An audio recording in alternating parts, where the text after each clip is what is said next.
like I said, prove everybody wrong. Just go live with her. I mean, it's easy. And if you're one of these that are following Erica and Turning Point or the government and you're believing everything that they say, let me tell you, oh, if, which most of you, I think that you already know, it's your choosing just to because. But if you're actually somebody that is confused, that you really do believe that what they're saying is the truth, um, and you're just confused, please think critically. If your gut is telling you something's off, it's because it is, okay? Gut instinct is a thing. It is. Going into this, watching what Erica has to say, I just wanted to just go over a couple of facts that we do know about what Charlie was saying right before he died. Okay? So instead of just saying it, I'll just pull it up. Let's do some updates about Israel and Iran and potentially the United States. On one side is the Lindsey Graham, John Bolton types, where they are actively calling for regime change. Here is Lindsey Graham. This is just lunacy. He's this kind of analysis is not helpful. This kind of approach, this kind of argument, it has nothing to do with nuclear weapons at this point. This is now that we want to go all in and take out the regime. It's time for us to close the chapter on the Iranian Ayatollah and his henchmen and start a new chapter in the Middle East. And that sounds good, doesn't it? But what have we learned when it comes to wars, and especially wars in the Middle East? What you draw up on a whiteboard rarely happens. What you think theoretically is going to occur, there might be unintended and unforeseen consequences, especially when you're talking about a country 2.5 times the size of Texas. It has 90 million people and was an ancient and great power with well over a dozen ethnic groups. You have underground Christians. You don't really have many Jews left in Persia. But also you have secular younger Persians. Who's going to run the country exactly, Lindsey Graham? This sounds like Hillary Rodham Clinton in Libya.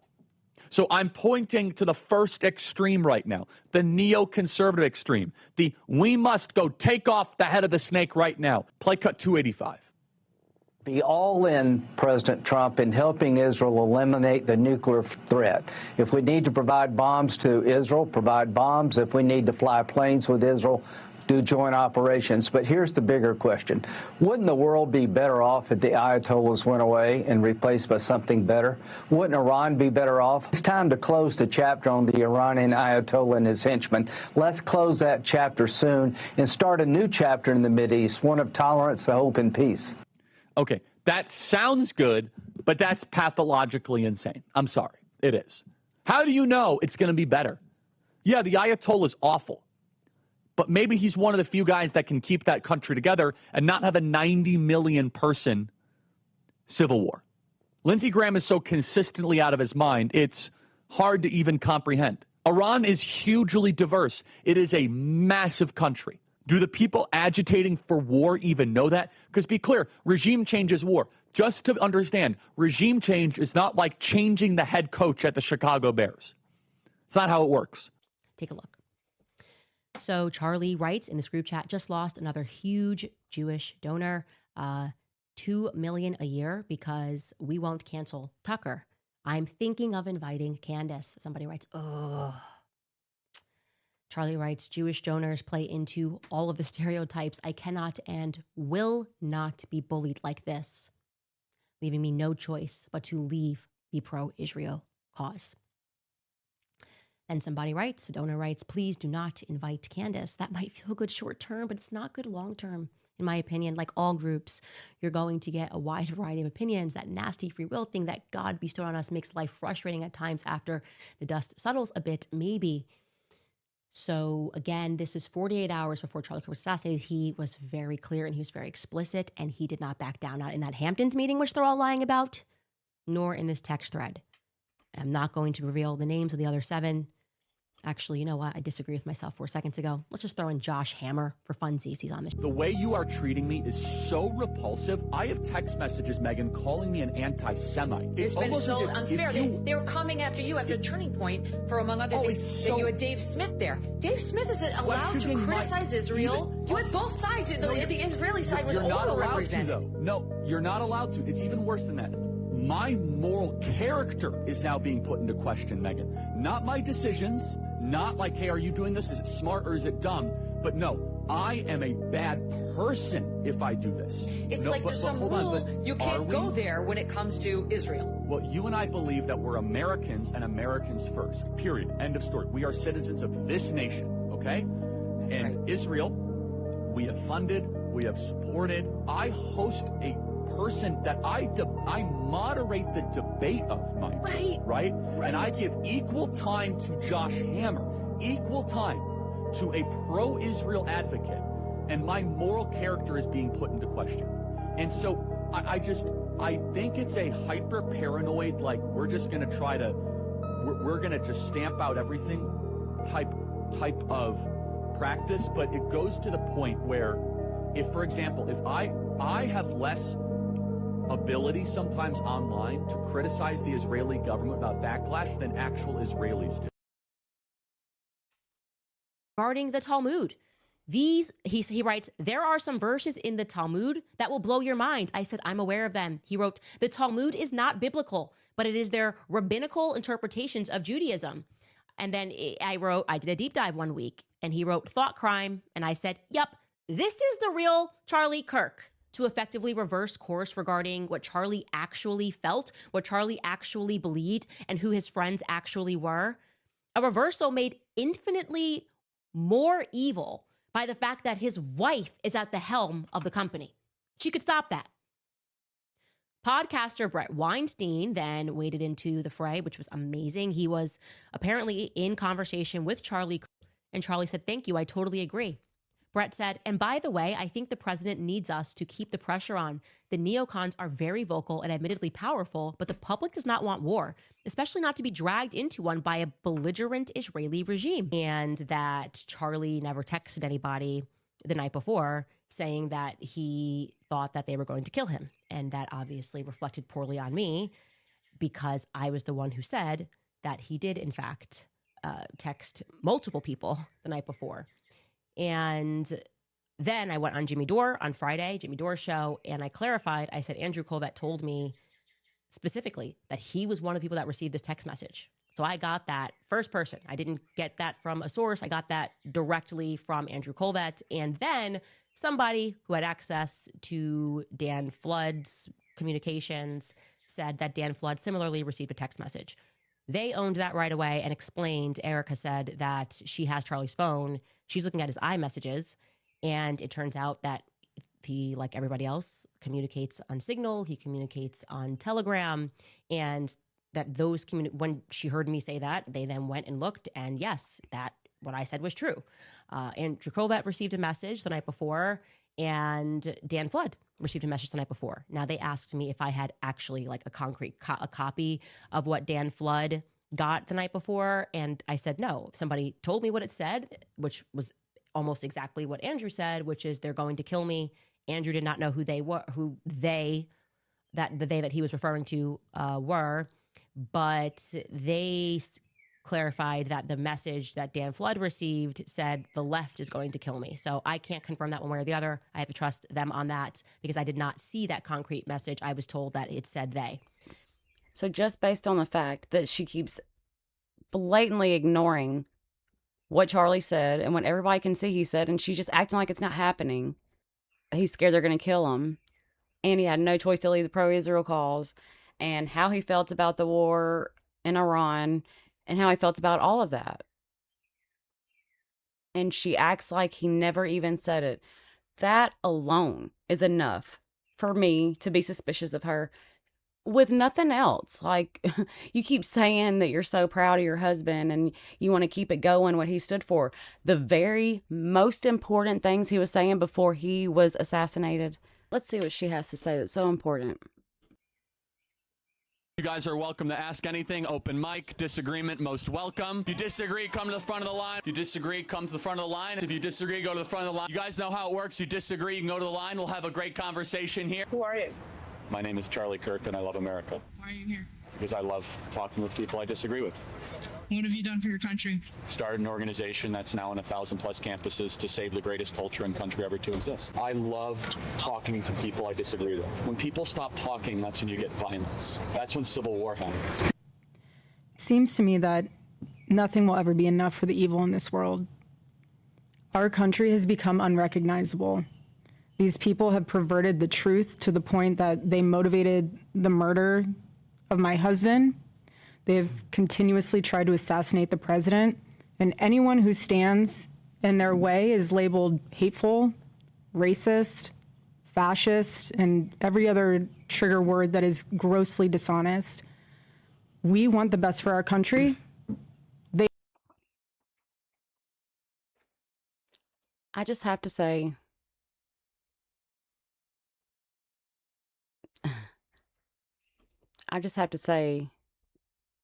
it is so hard to listen to her say something like that when we know who's behind killing her husband. It is so hard.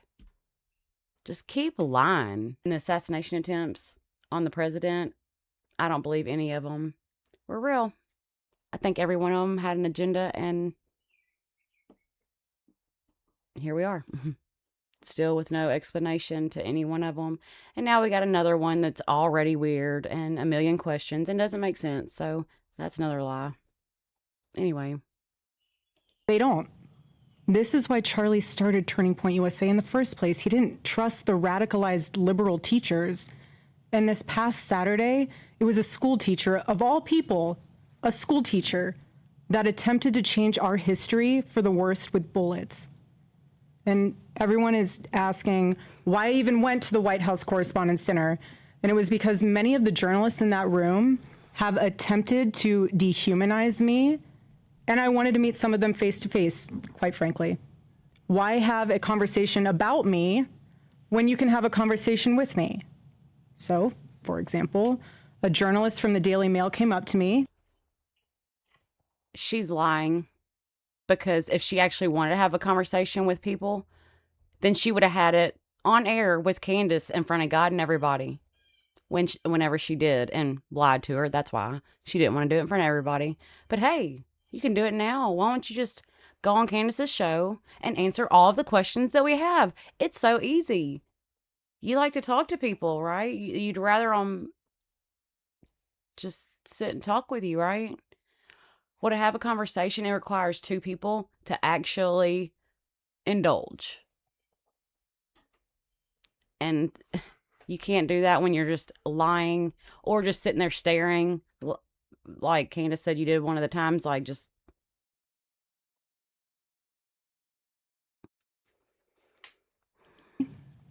She introduced herself, and she was very gracious. She was saying, "You look so beautiful. I'm so sorry for your loss."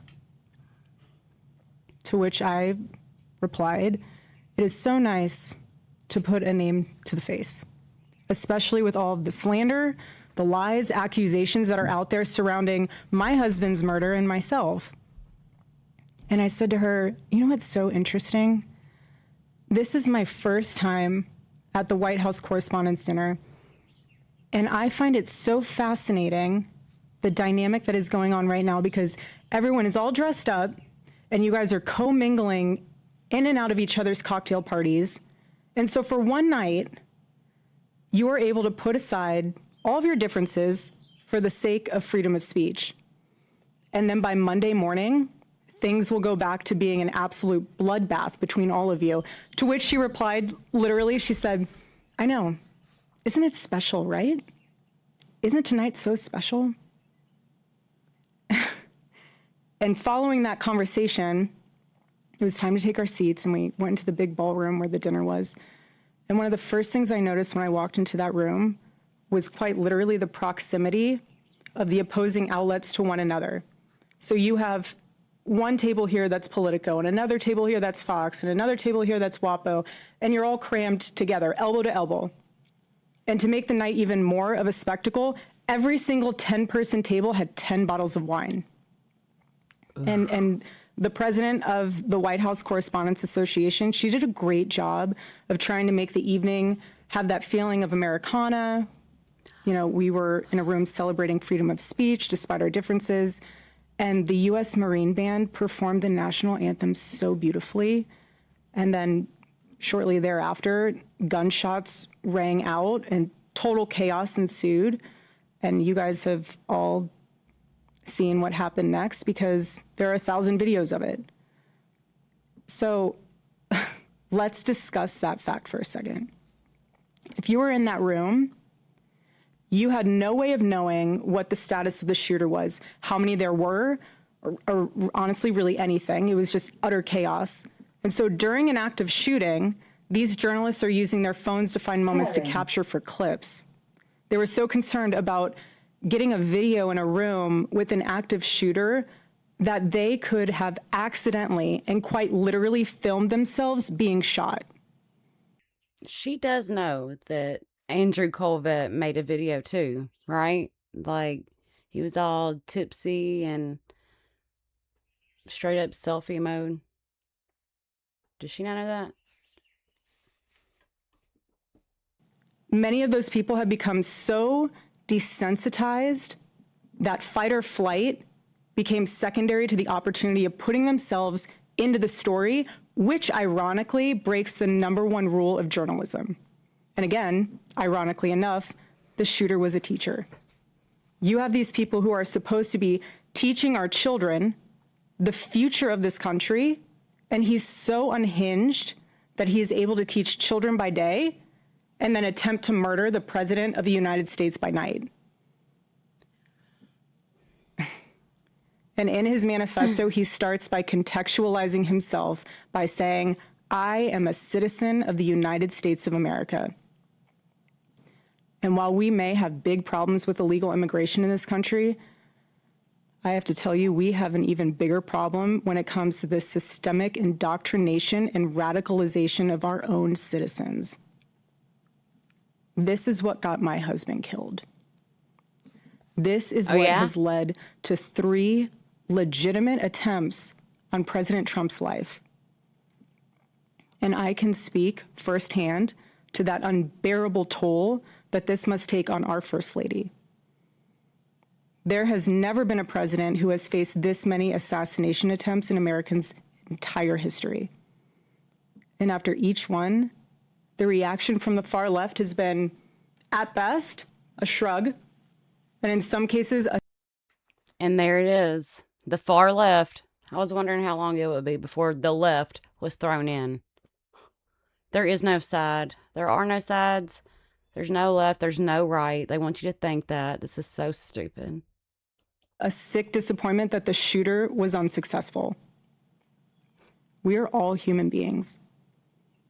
And if you can just pause and just take a minute and ask yourself, how would you feel if even just one person made cruel jokes about the attempted murder of your loved one?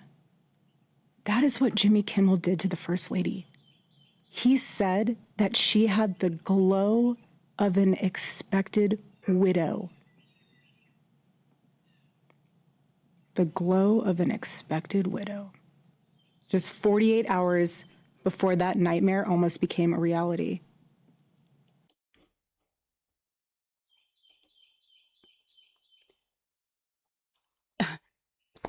Of course she's going to throw in Jimmy Kimmel. He has nothing to do with this. The joke he made was hilarious because it's true. It has nothing to do with anything. It has nothing to do with, or it's not a political joke. She clearly does not like her husband. Have you seen her at all with him? Have you seen how many times she clearly lets go of his hand and pushes it away from her? He's a comedian. He's making a joke that's funny that everybody knows is true. That's why it's funny. And he's like getting up there. So what in the world is going on? Like, this is so fake. This is so fake and ridiculous. It's so fake and ridiculous. This is so hard to sit here and watch her. Oh my gosh.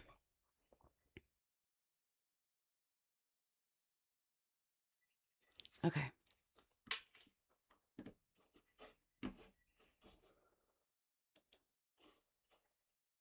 And this culture we're living in absorbs disagreement as a form of personal betrayal.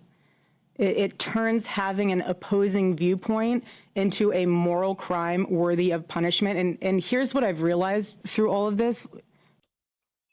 Another thing I've noticed they've done lately, and they continue to do, it's that guilty conscience. You know how if you are in a relationship, and usually it'll be like the one that's cheating will accuse the other of doing that very thing.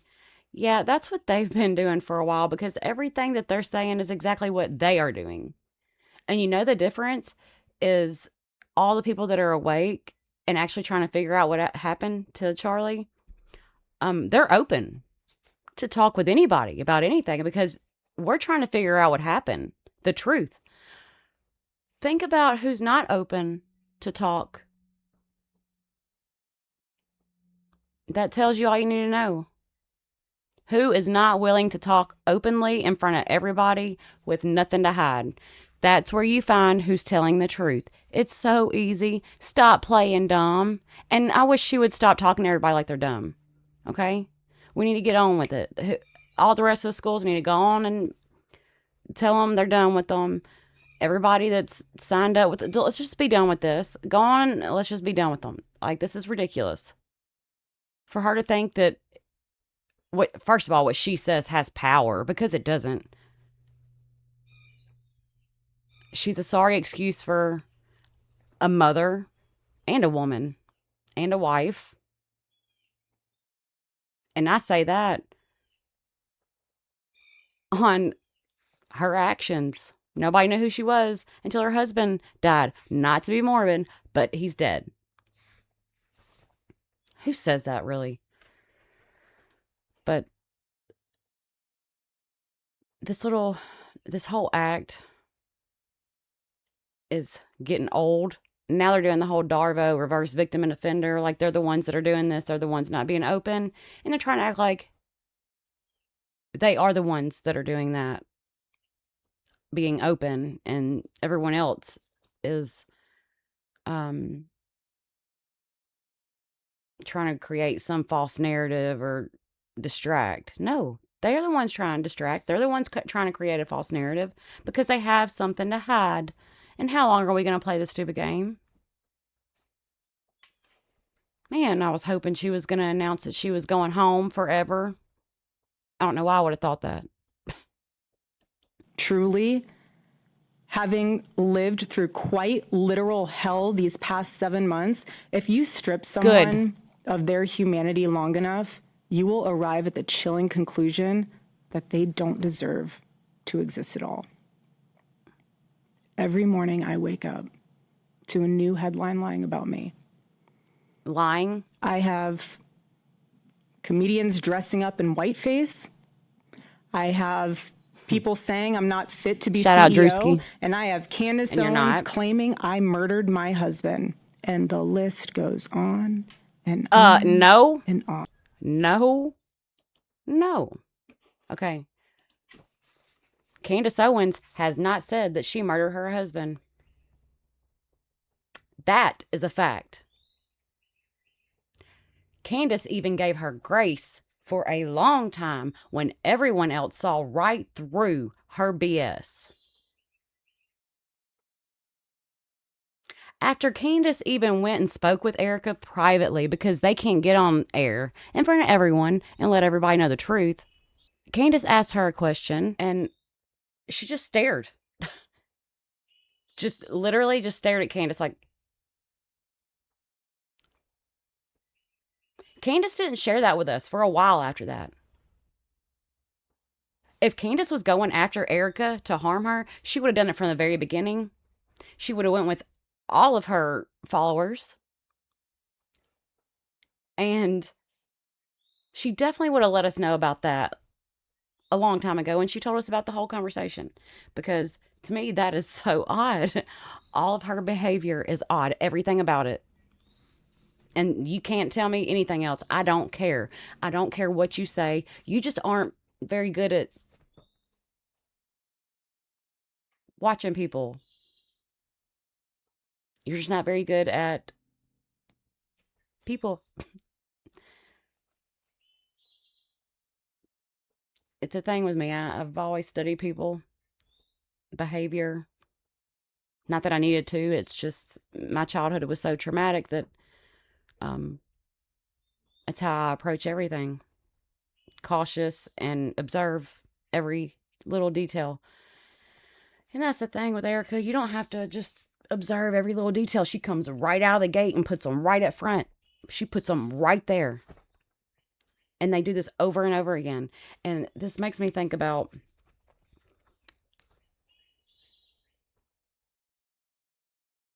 I'll save that for another day. Let's get back to her.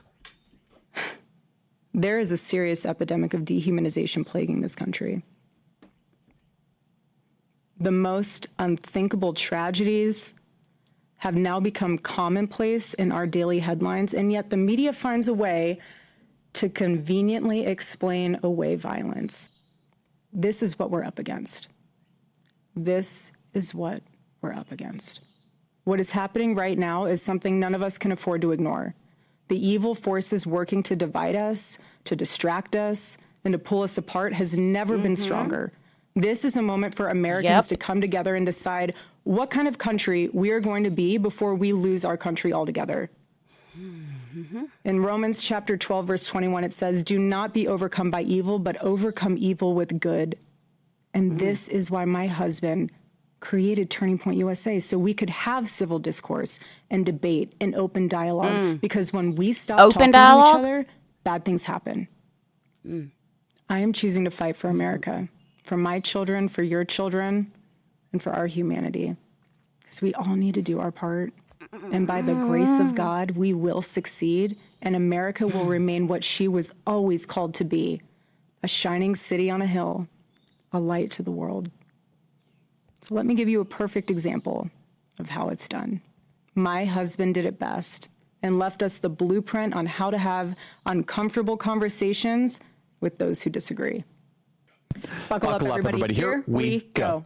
So my stance today is on immigration.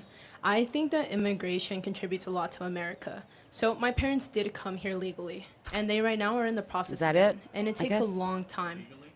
No, they came here legally, like they came with their visa, and now they're renewing it, and it's a different process right now. But so I'm really religious. I'm Catholic. My parents grew me up that. Okay, I guess that was it.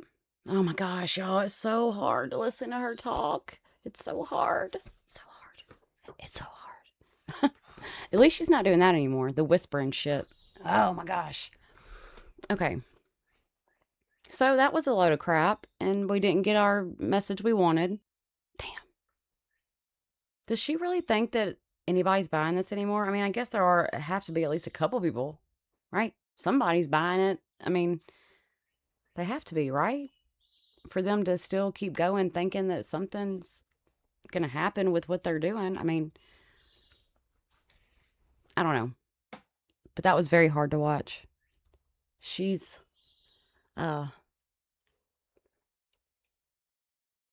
definitely something else. Like I said, prove everybody wrong. Just go live with her. I mean, it's easy. And if you're one of these that are following Erika and Turning Point or the government and you're believing everything that they say, let me tell you, which most of you, I think that you already know, it's your choosing just to because. But if you're actually somebody that is confused, that you really do believe that what they're saying is the truth, and you're just confused, please think critically. If your gut is telling you something's off, it's because it is, okay? Gut instinct is a thing. It is. They are all liars. And it should be called tipping point at this point because, I mean, I would think it's already tipped over, But the fact that she's still sitting there saying the same thing, like everybody's going to buy it, it tells me they still kind of don't realize what's actually happening. But everybody that watches Candace knows that that's not what she said. She did not say that Erika killed her husband. And like I said, for a long time, she didn't even want to point anything at Erika, and she was really respectful. And like I said, how she kept that to herself whenever she asked her a question about Elizabeth McCoy being on the plane. And I mean, not Elizabeth McCoy. I just realized I said that wrong earlier. Anyway, Andrew Colvit's wife. But anyway, so when she was asking that question and being on the plane, and Erika just like stared at her, stood there and stared at her, just like, okay, if that's not guilty, I don't know what is. Well, you know what? Candace didn't tell us that immediately. She just revealed that not that long ago. She definitely didn't tell us whenever she first met with Erika. If she wanted to be any kind of way towards Erika, she would have told us that a long time ago. She would have came right out of the gate talking about Erika. It's not true. Everybody that watches Candace already knows it's not true. So, nice try. And go home. Please go home. You have children, right? Go home. Okay? They need you, and maybe they can bring some love to your heart, because it's gone. If there ever was any, there is no love in this woman's heart. There's not. Sorry. Anyway, go home, Erika. You want to go home? Go home.